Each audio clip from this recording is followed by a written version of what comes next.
Radical. I want to share my thoughts on a tweet from LeBron James that a lot of people are taking exception to, and give my thoughts on it. Now, I'm no fan of LeBron James. I really personally don't care that much for LeBron James. I mean, he's a great basketball player and all that. I think he's highly overrated. I just don't personally like the guy. You know, there's certain stars and certain celebrities I just kind of don't like.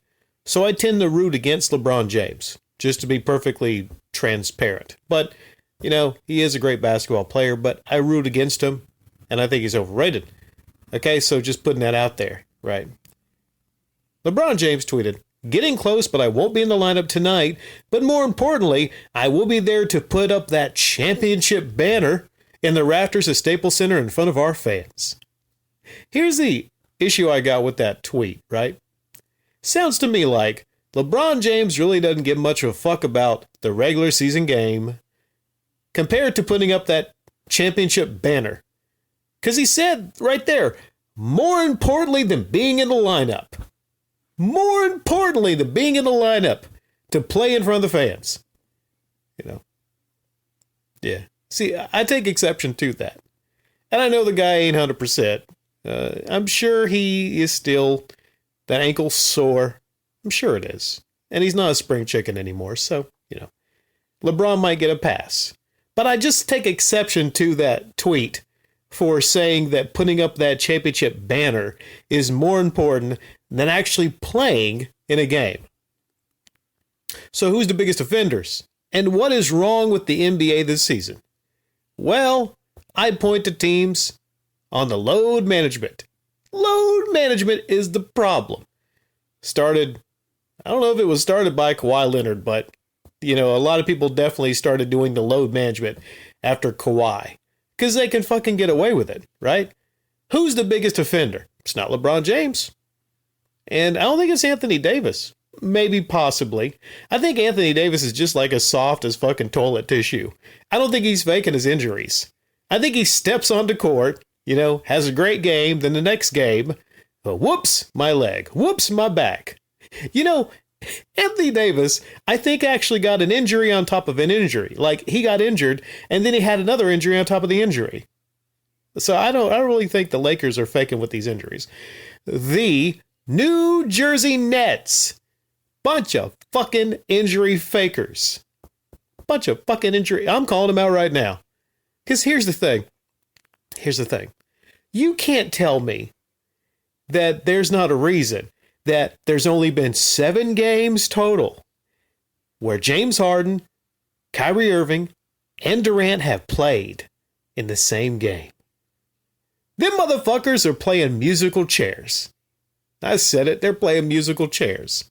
That's what's wrong with the NBA right now. A lot of it is load management. A lot of it is stars just not showing up to play. Now, there's legit injuries. But I think there needs to be some kind of a fucking system to where you can hold these players accountable for just not showing up. Or just taking personal days. Yeah, looking at you, Kyrie Irving, just taking fucking personal days. I mean, I get it that, you know, if you're a superstar and you're a team, it puts you in a tough position because you're like, well, what are you going to do? You're not going to cut Kyrie Irving. But there needs to be some kind of a fucking fine in place for people just taking excessive days off. Because what kind of signals does that give to the fans? In the case of LeBron, basically saying that me putting up the championship banner is more important than me actually playing. He fucking said it, okay? Maybe he didn't mean to say that, but he actually fucking said it. That's what I took it to mean. Like, yeah, you know what? This game just doesn't fucking matter. This regular season game doesn't matter. Because we're the champions, you know, fuck this regular season game, you know. And they won it, by the way, because the Rockets are just, they're the worst team. They're terrible. So the backup squad of the Lakers can beat the Rockets, you know, big whoop. But I point the blame squarely at teams that are allowing this behavior, like the New Jersey Nets.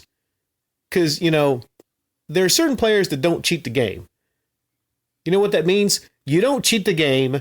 You play whenever you're capable of playing.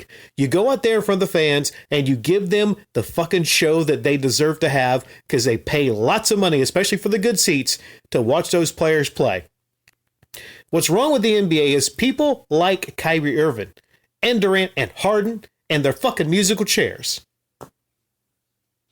That has to be what it is. They can't constantly just all be injured. No, it's just weird how one gets injured and then the other one comes in, and then the other one goes out. One comes in, and then the other one goes out. You know? Some people think actually it's a conspiracy because they don't want some of these teams, like remember the game against the 76ers?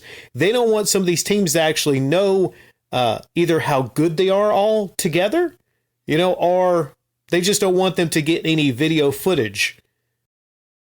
But you know what? God bless Russell Westbrook. That man does never cheat the game. He never cheats the game. He is a walking triple-double. I've never seen a player try as hard as Russell Westbrook to get those rebounds. Bless that man's heart, you know. He has piss-poor shot selection. He is not good from three. You know, he's not your typical point guard, but he's fun to watch. And he shows up. He gives it his all. He shows up. And it's fun to actually watch Westbrook because you don't know if he's going to get into like some a shouting match with somebody. You know, that's another reason I like watching Westbrook. But yeah, that's my thoughts on all that. One final thought here: the play-in tournament. Do you think it's interesting? Do you think they should have went that route?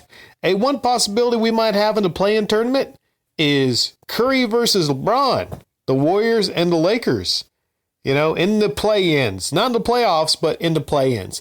I think that alone would be pretty great TV. You know, for a lot of you that, you know, watched the Warriors and the Cavaliers years ago,